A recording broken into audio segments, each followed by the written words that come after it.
আপনাদের তরফ থেকে কোনো প্রশ্ন থাকলে আমরা সেই প্রশ্নগুলোর জবাব দেব। কারো কোনো প্রশ্ন আছে? আপনারা এই বিষয়ে নির্বাচন কমিশনের কাছে কোনো লিখিত বক্তব্য এখন আমরা দেখতে পাচ্ছি যে নির্বাচন কমিশন এবং বিশ্ববিদ্যালয় প্রশাসন উভয়ই এই বিষয়গুলো তারা দেখেও না দেখার ভান করছে।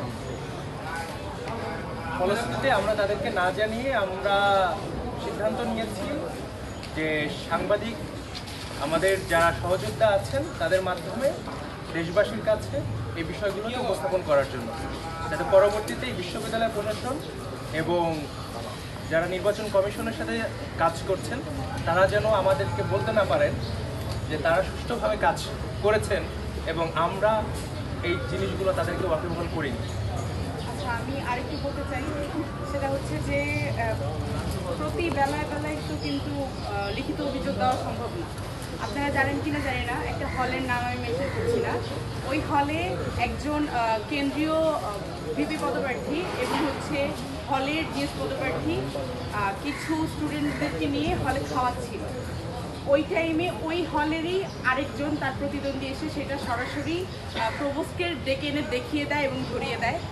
তারপর পর্যন্ত প্রশাসন এখন পর্যন্ত কোনো ভূমিকা পালন করে না। ইভেন আপনারা মিডিয়ারা সেই ব্যাপারে কিছু জানেন কিনা আমি জানি না।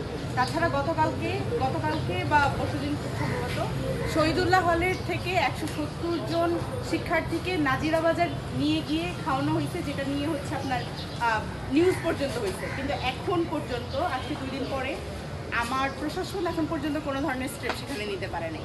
সুতরাং এখানে পরিষ্কারভাবে দেখা যাচ্ছে যে প্রশাসনের নাকের ডগার উপর বসে বসে এইসব কাজ চলতেছে অ্যান্ড প্রশাসনের নীরব সম্মতির ভিত্তিতেই কাজগুলো হইতেছে। তো এখানে আমাদের আসলে তাদের প্রতি একটাই আহ্বান থাকবে যে তারা খুব শীঘ্রই যেন সক্রিয় হয় এবং এগুলার বিরুদ্ধে পদক্ষেপ নেয়। না হয় আমরা অবশ্যই একটা ভালো অথবা একটা সুষ্ঠু ডাকসু অবশ্যই পাবো না বলেই আমরা মনোকামনা করছি। এখন বাকিটা বলতে পারছি। প্রশাসন পদক্ষেপ নিচ্ছে না কেন, কি মনে করছেন, কেন নিচ্ছে না? এখন নির্দিষ্ট একটা দিকে যদি ঝোঁক থাকে বা ভয় চাপ বিভিন্ন দিক থেকে আমাদের মনে হচ্ছে যে প্রশাসন তাদেরকে সাহায্য করে আসতেছে এবং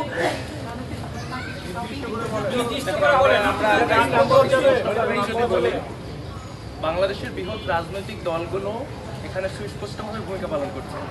তারা বিশ্ববিদ্যালয় প্রশাসন এবং সার্বিকভাবে নির্বাচনের পরিবেশকে প্রভাবিত করছে এবং তাদের প্রত্যক্ষ এবং পরোক্ষ সহযোগিতা ছাড়া বিশ্ববিদ্যালয়ের নির্বাচনের পরিবেশ এমন হওয়ার কথা না, এটা আমরাও জানি, আপনারাও জানেন। আমরা সেই রাজনৈতিক দলগুলোর উপর আহ্বান করব 2024 সালের গণ-অভ্যুত্থান পরবর্তী বাংলাদেশে, যেখানে আমরা একটি নতুন বাংলাদেশের স্বপ্ন দেখছি, আপনারা সেই বাংলাদেশকে ভুলুণ্ঠিত করবেন না। এবং যে স্বপ্ন নিয়ে আমরা 2024 সালে গণ-অভ্যুত্থান সংগঠিত করেছিলাম, যে স্বপ্ন নিয়ে শত শত শহীদ রক্ত দিয়েছে, যে স্বপ্নের উপর ভিত্তি করে আমরা একটি নতুন বাংলাদেশ কল্পনা করছি, সেই বাংলাদেশকে আপনারা ধ্বংস করবেন না।